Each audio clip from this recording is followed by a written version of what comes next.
Use for a topic on this morning. Look at your neighbor and repeat after me. Say, neighbor, go hard, or go home. Amen. Go hard or go home. You may be seated in prayer. In about 8 minutes and then we'll right. Go hard, or go home. All right. Go hard, or go home. I think that's what Kansas City Chiefs will be telling those Patriots on today. Go hard or go home. And those New Orleans Saints, the Saints don't watch in. We'll tell them Rams, go hard or go home. Amen. As we begin to look at our text and topic, it brings us under the umbrella of knowing what to do and when to do it, and with who to do it with. But I'm reminded in this generation of what we find so many people who are trying to do themselves. So many that have become self-centered. So many have become self-righteous. So many have become self-incorporated and have forgotten about the one who created themselves. As a matter of fact, look. This sermon right here, it's not just for the youth. I know we have dedicated Third Sunday for the youth, but it's not just for the youth who's preparing and maybe prepping themselves for a profound future in understanding about God being in them and understand this thing about it's me against the world. It's for every believer to be able to come front center and have a conversation with God about where they're at in their relationship with Him. Just nudge your neighbor and tell your neighbor, go hard or go home. What do you mean, Pastor? Am I in Christ or am I out of Christ? Am I in church or am I at church? Am I in the will or am I out of the will? I'm trying to convince the fool of his will always be a fool himself still. But the battle that I'm having from looking at the scripture text, because the scripture text is telling me that there's something on the inside of me. This is the golden nugget for somebody in this house on this morning. I don't care how down you may get in life. There's one thing that you need to know. No matter how down or depleted you may feel in this thing called life, I want you to know you have some greatness on the inside of you. Look at your neighbor and tell your neighbor, I got something on the inside of me. I may not have a whole lot of money, I may not have it, but one thing is for sure. One thing I know I got something on the inside of me. So what are you saying? What are you saying? I'm trying to figure out, am I one that pastor preaches to, or am I one that pastor pastors? But yet in my life and where I'm at, the determining factor is how hard I am. What are you saying? In this day and time, I found out that there are a lot of people that like to look hard, but they soft as cotton. They like to look hard. You like to stare and mean mug and things like that. Ain't nobody scared of you but you. They like to look hard, Brother Terry, but they like a marshmallow. They're cream puff.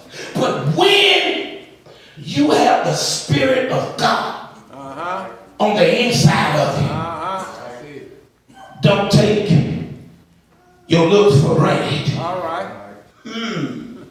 Just because I'm a child of God, that doesn't mean you can do anything to me. That doesn't mean you can run over me. That doesn't mean that you can say anything that you want to say to me, because at the end of the day, I'm going hard.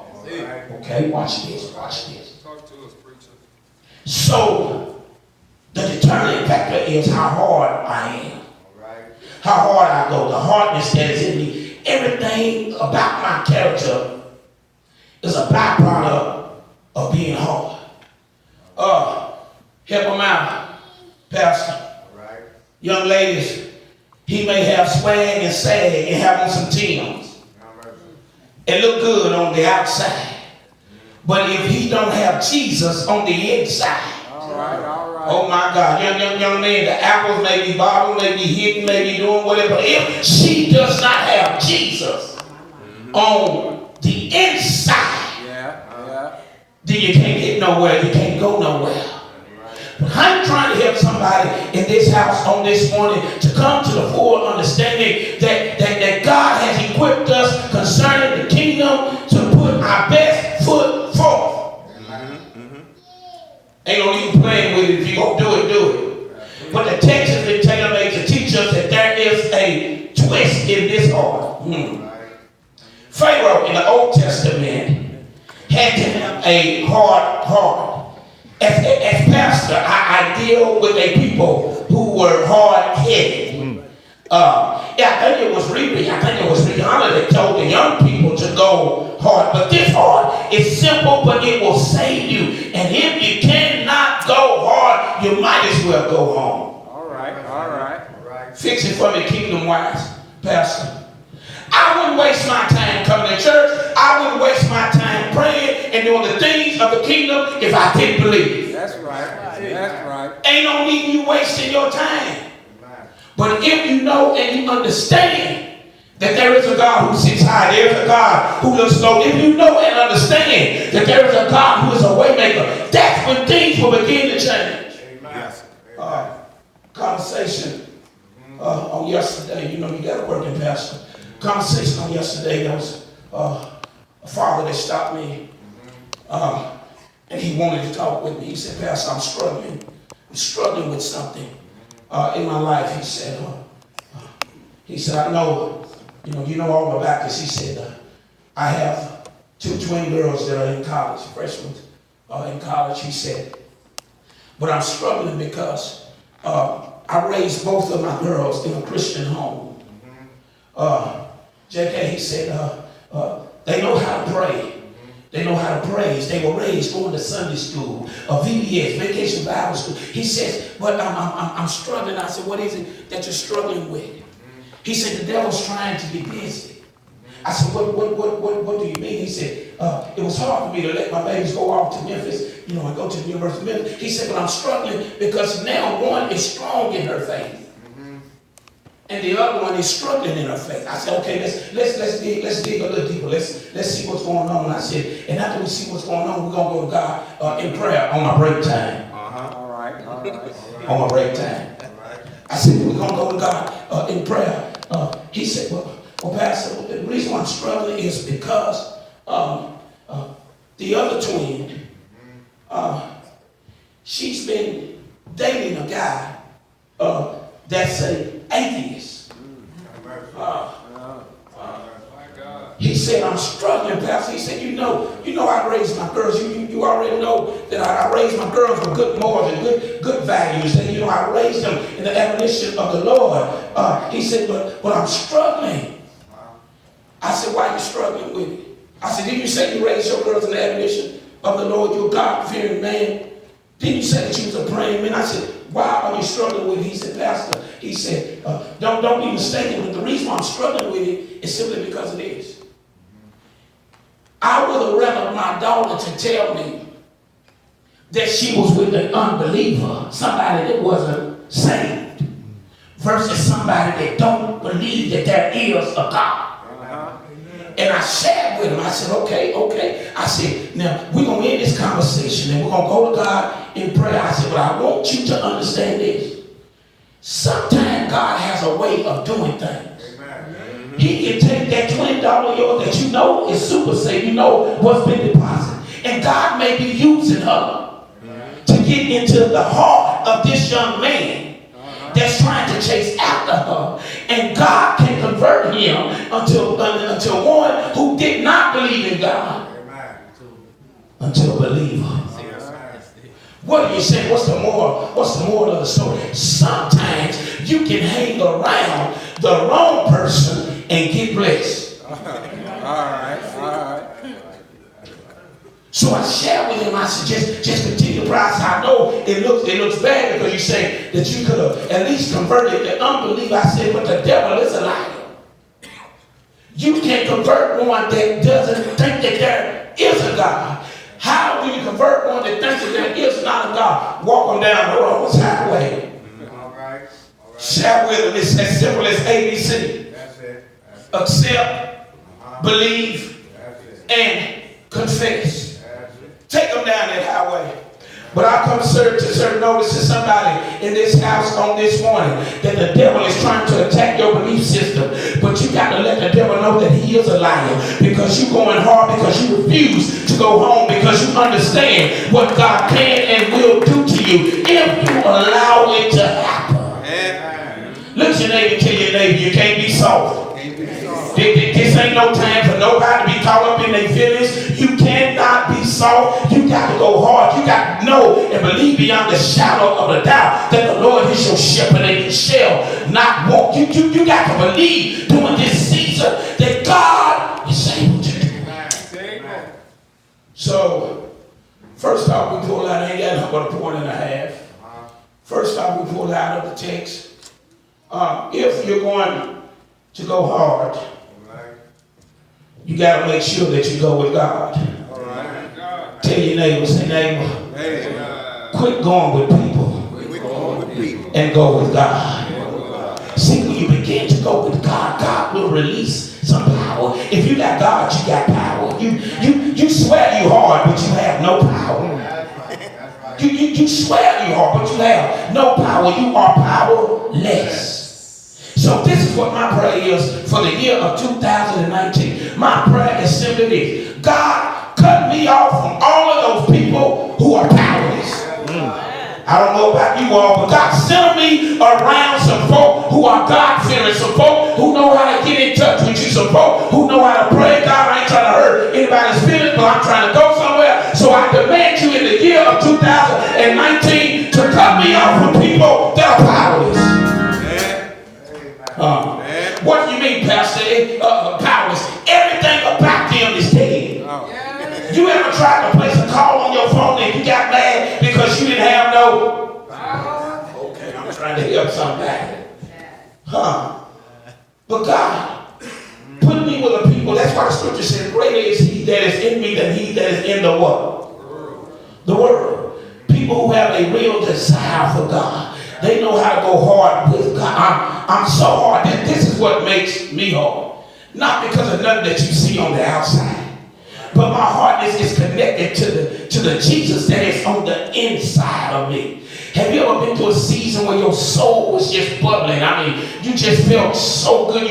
You had so much excitement in you on the inside of you. Right. So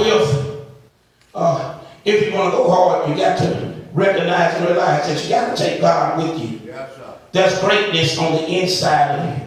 And sometimes people begin to shout things like, I don't know why they're shouting like that or praising and all that jumping and high five. It don't take all that. But see, what you don't know, you don't know what she went through on last night. You don't know what he went through on last week. But when I think about the goodness of Jesus, and I'll look at your neighbor and tell your neighbor, it's personal. And if God has done something for you, and you've been through a season where you've been up and down, you ought to be on your feet giving God some kind of praise. You don't know what's going on.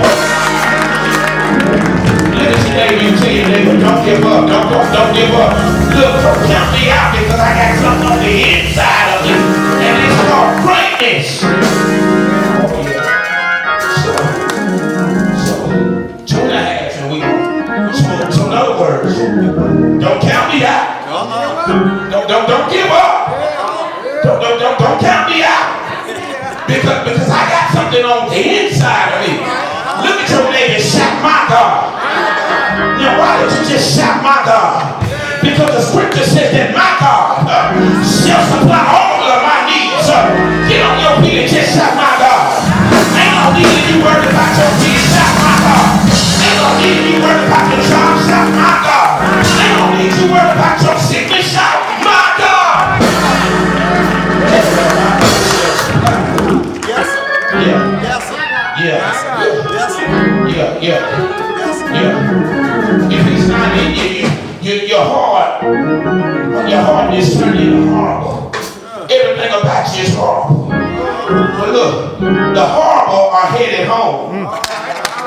Look at your neighbor and tell your neighbor, the horrible are headed home. But those that trust God and know God are headed to heaven. Grab your neighbor's hand and tell your neighbor, I'm going to heaven. I didn't come this far to turn around now. I ain't going home. I'm trying to get to heaven.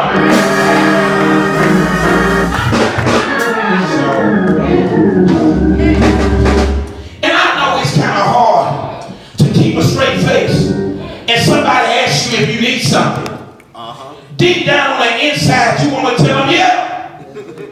But God told you, he said, keep a smile on your face. And don't let nobody know that you're in a broke season. He said, because behind every broke season, there is a blessed season. And I don't know who this is for in this house on this morning. God says that your blessing ain't got nothing to do with your taxes is on the way.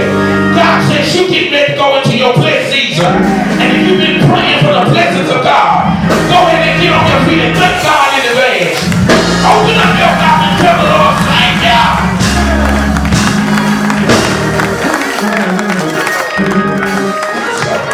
I promise you it'll look better than I have. I promise you. So if I go home, I gotta go with God. All right. But when I go home, Yeah. Right. and I'm leaving on this note, there's some decisions Yes, sir. that you gotta make. But when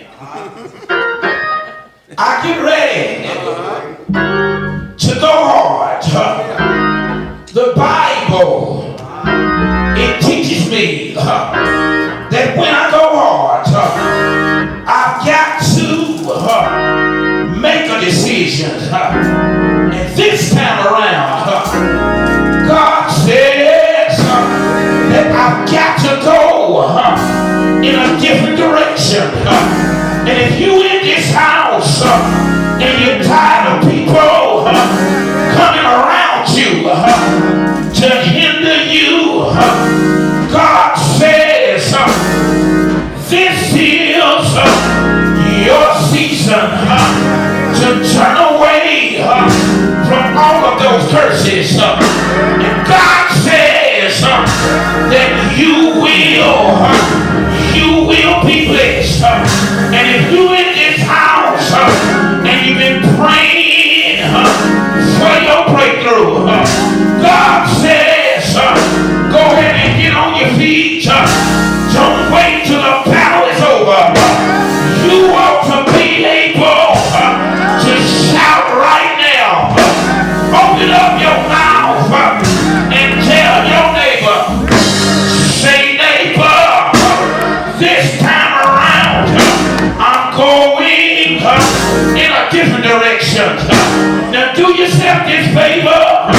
Normally when you get on your feet, there's a certain way that you exit out of people to high five your neighbor. But this time around, if you normally exit to the left, get out of your pew and exit a different direction. Tell your neighbor, say I'm going around to high five my neighbor and tell them I'm going in a different direction. Everybody on your feet, exit your pew in the abnormal direction and tell your neighbor, say neighbor, God says that this is the day of the Lord, and you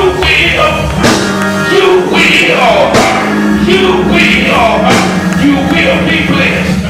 Open up your mouth and give God the highest praise. Somebody shout, I'm going different.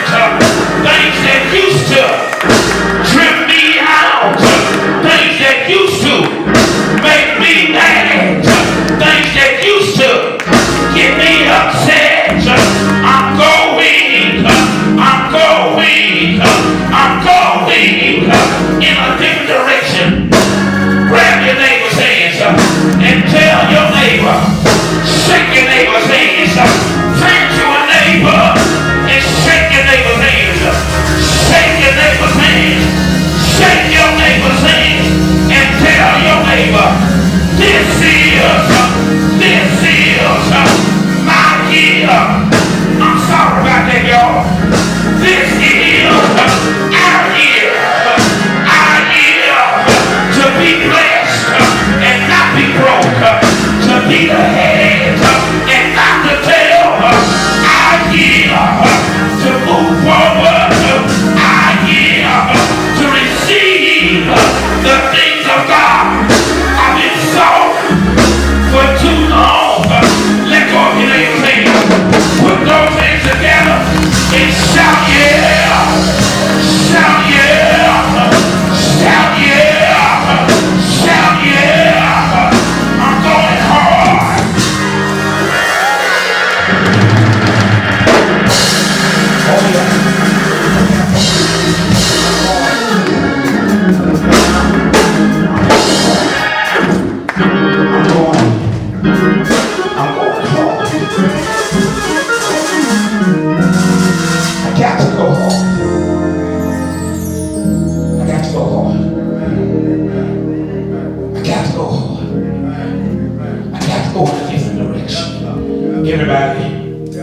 Standing at this time as we extend an invitation